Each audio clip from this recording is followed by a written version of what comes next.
अगर मैं आपको बताऊँ कि डेली लाइफ में 2 या 3 चेंजेस करने से आपका वेट आसानी से कंट्रोल हो सकता है, तो जैसे हमने पहले डिस्कस किया, रोटी या चावल या कोई भी कार्ब्स वाली चीज़ वो तो इश्यू है ही, लेकिन उससे भी ज़्यादा मसला प्रोसेस्ड फूड है। प्रोसेस्ड फूड यानी बिस्किट, चिप्स या कोल्ड ड्रिंक है।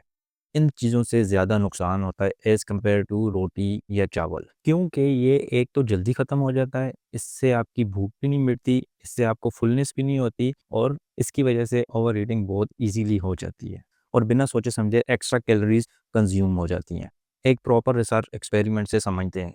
2019 में 20 ओवरवेट लोगों को क्लिनिकल सेटिंग में रखा गया और उनको 2 तरह के खाने दिए गए। एक तरफ फैक्ट्री स्टाइल मील दिया गया, यानी बिस्किट, चिप्स, उसी तरह की चीज़ें, और दूसरी तरफ सिंपल घर का खाना दिया गया। और सबसे इम्पोर्टेंट बात ये है कि दोनों डाइट्स में न्यूट्रिशन और एनर्जी बिल्कुल सेम थी। जो एक फैक्ट्री पैकेट था और एक सिंपल खाना था। ये बहुत इम्पोर्टेंट बात है, इस पे हम आगे जाके डिस्कस करेंगे। नतीजा, फैक्ट्री ग्रुप वाले लोग 500 calories on a daily basis extra consume करते रहे, एक्स्ट्रा खाते रहे और ऑलमोस्ट 1 केजी वेट गेन किया। जबकि जो सिंपल खाना खा रहे थे, उनका वेट 1 केजी रिड्यूस हुआ। रिसर्चर ने ये भी नोट किया है कि जो फैक्ट्री फूड वाले लोग थे वो बहुत जल्दी खाना खा लेते थे। वही बात जो मैंने स्टार्ट में की कि जैसे ही आप बिस्किट और फैक्ट्री फूड खाएँगे वो बहुत जल्दी ख़त्म हो जाएगा और उससे आपकी भूख भी नहीं मिटेगी। फॉर एग्ज़ाम्पल, एक तरफ बिस्किट, चिप्स और कोल्ड ड्रिंक हो और दूसरी तरफ चने, अंडे और फ्रूट्स हों। कैलोरीज़ अगर दोनों में सेम भी हों, लेकिन जो बिस्किट वाली डाइट है वो जल्दी ख़त्म हो जाएगी और ओवर ईटिंग हो जाएगी, क्योंकि आप जल्दी से ख़त्म करके ज़्यादा खा जाएँगे। डेली रूटीन में बिस्किट, चिप्स और कोल्ड ड्रिंक से ही सबसे ज़्यादा तेज़ी से फैट इंक्रीज़ या बेली फैट इंक्रीज़ होता है। बस इसको आपने कंट्रोल में रखना है और वो कैसे कंट्रोल करेंगे वो भी हम रिसर्च के थ्रू ही देखेंगे। अब इसका सॉल्यूशन क्या है? इसका सॉल्यूशन भी हम डिस्कस करेंगे। सबसे पहला सॉल्यूशन तो ये है कि कार्ब, रोटी और इस तरह की चीज़ें तो आप खा ही रहे हैं, लेकिन उसका सीक्वेंस बहुत मैटर करता है। सीक्वेंस मतलब सबसे पहले आपने सैलेड खाना है, उसके बाद आपने प्रोटीन खाना है और एंड में कोई भी कार्ब्स वाली चीज़। कार्ब्स वाली चीज़ यानी बिस्किट या फैक्ट्री फूड या कोई भी आपने कोई चीज़ खानी। इससे क्या होगा? इससे कार्ब्स वाली चीज़ों का इफ़ेक्ट बहुत ही कम हो जाएगा।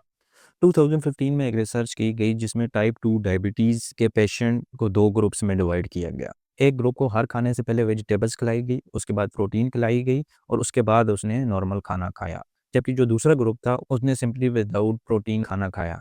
रिसर्चर ने ये फाइंड किया है कि जो ग्रुप पहले वेजिटेबल और प्रोटीन खा रहा था, उसकी ग्लूकोज और इंसुलिन स्पाइक कम हुई। इंसुलिन स्पाइक वही है जिसकी वजह से आपका फैट स्टोर होता है। दूसरा सॉल्यूशन दूसरा सॉल्यूशन क्या है? खाना खाने के बाद 10 से 15 मिनट वॉक करो। 2013 में एक और रिसर्च की गई जिसमें एक ग्रुप ने 10 टू 15 मिनट वॉक की आफ्टर मील और दूसरे ग्रुप ने 45 मिनट वॉक की खाना खाने के बाद। रिसर्चर ने ये फाइंड किया है कि जिस ग्रुप ने 10 टू 15 मिनट वॉक की, उसका ग्लूकोज और इंसुलिन ज़्यादा बेहतर रही मुकाबला उसके जिसने 45 मिनट वॉक की। तो आपके लिए 10 to 15 minute walk is more than enough to keep your insulin low. दोबारा से मैं बता दूं, इंसुलिन लो का मतलब ये है कि आपकी फैट की स्टोरेज कम हो। सिंपल आपने ये करना है कि बिस्किट और फैटी फूड जितना भी है उसको कम करना है, अपने खाने का ऑर्डर चेंज करना है, सीक्वेंस, क्योंकि जैसे मैंने पहले ही बताया सीक्वेंस बहुत ज़रूरी है। ये सिंपल डेली चेंजेस करने से आपका वेट बहुत ही आसानी से कंट्रोल में आ जाएगा। ओवर ईटिंग आपने बिल्कुल नहीं करनी, तो आप कमेंट्स में अपना एक्सपीरियंस ज़रूर बताइए।